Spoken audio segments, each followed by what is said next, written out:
Anointing आपको expand करती है। जो मकसद परमेश्वर ने जिसके तहत आपको बुलाया है, उस मकसद को आप पूरा नहीं कर सकते अगर अभिषेक की कमी आपकी लाइफ में है तो। अनॉइंटिंग एक रियल चीज है। बाइबल कहती है पौलुस के देह से रुमालों को छुआ कर, देह में क्यों? क्योंकि देह के अंदर ही परमेश्वर ने मसे को रखा है। परंतु हमारे पास यह धन मिट्टी के बर्तनों में रखा है और यह असीम सामर्थ हमारी ओर से नहीं वरन परमेश्वर की ओर से ठहरे। उसने कहा है कि ये जो सामर्थ है तुम्हारे शरीरों में रहती है, तुम्हारी बॉडी के अंदर रहती है, और इसी बॉडी से छुआ कर रुमाल को लगाया जाता था। रुमाल कुछ नहीं है, ये एक डेड चीज है, लेकिन जैसे एक रॉड अपने आप में मरी हुई है, लेकिन जब वो एक करंट वाली तार के साथ लगाई जाती है तो किसी आदमी को भी पकड़ सकती है जो 50, 60, 70 किलो का है, उसे भी पकड़ती है और छुड़ा नहीं सकते लोग, क्योंकि उसमें वो करंट है, वो शरीर में है, वो अनॉइंटिंग जो परमेश्वर ने दी है। इसलिए वचन कहता है कि जीसस क्राइस्ट के कपड़े के छोर को जब उस औरत ने छुआ तो परमेश्वर ने कहा मेरे शरीर में से सामर्थ निकली। और फिर आप मस्से में बढ़ते हैं, क्योंकि बिना मस्से के बढ़ने से सब चीजें बेकार हैं, व्यर्थ हैं।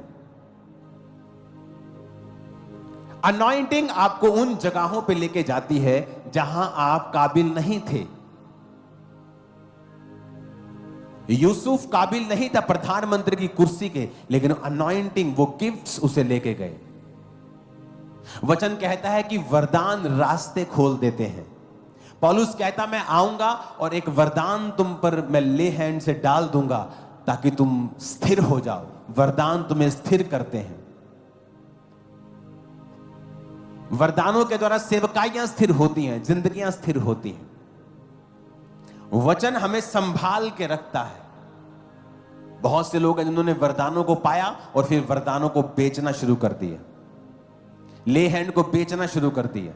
और मैं बोलता गया कि आप पर अटैक होंगे, आप नजर नहीं आओगे, शैतान आपको पकड़ लेगा। क्योंकि जब आप, लोग सोचते हैं कि वो अनॉइंटिंग नहीं है, या वो एक छलावा है, या वो एक हिप्नोटाइजमेंट है, फलाना है, ढमकाना है। वो मूर्ख लोगों को नहीं पता है कि अनॉइंटिंग आप बेच सकते हो, यू कैन सेल इट। जब एक जेंटलमैन व्यक्ति किसी भाई के घर जाता है और उसे एक पेन दे के आता है कि ये ले गिफ्ट, और जब वो आपस में सहमत नहीं होते तो वो जेंटलमैन कभी 1 साल बाद उसके घर नहीं जाता कि मैंने तुझे पेन दिया था, मुझे वो पेन वापस कर दे। जब परमेश्वर आपको वरदान देता है, वो वरदान कभी वापस नहीं लेता। अगर आप परमेश्वर के साथ सहमत नहीं हैं और आपने अपनी जिंदगी को बिगाड़ लिया है, आपने अनॉइंटिंग को बेचा है, आपने कैरेक्टर से बाहर होकर काम किए हैं, मसा आपको छोड़ के नहीं जाएगा, परमेश्वर चला जाएगा।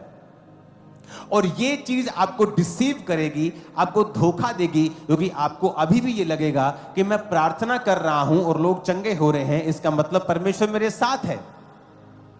जबकि रियलिटी में वो वरदान है। आप चाहे कैरेक्टरलेस भी हो, वो वरदान तब भी काम करेगा।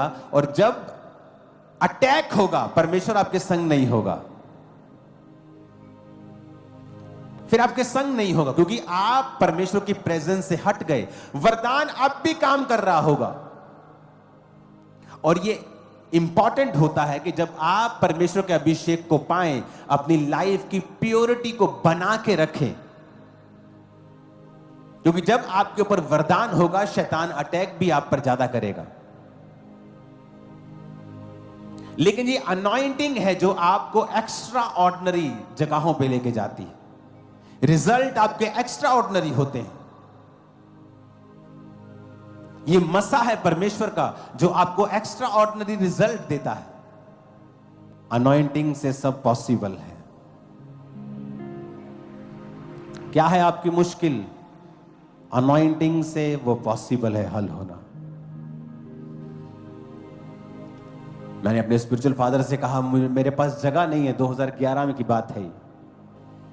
किसी ने अपना प्लॉट दिया था चर्च को मीटिंग करने के लिए, और मेरी आदत होती थी कि जब कोई किसी का प्लॉट में मैं मीटिंग कर रहा हूं, मुझे मालूम था कि ये मेरी फाइनल डेस्टिनेशन नहीं है, मुझे आगे बढ़ना है, तो मैं उनसे बोलता था कि आप मेरे लिए प्रार्थना करो कि परमेश्वर मुझे जगह दे। कहते तुझे जगह नहीं चाहिए, तुझे मसा चाहिए, यू नीड अनॉइंटिंग।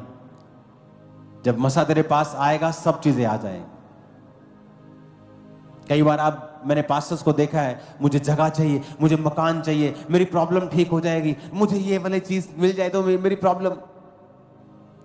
भाई साहब, जिस दिन मसा जेन्युइन आपकी लाइफ पर आ गया, सब चीजें आ जाएंगी। सब, जिस दिन अनॉइंटिंग आपकी लाइफ पे आ जाएगी,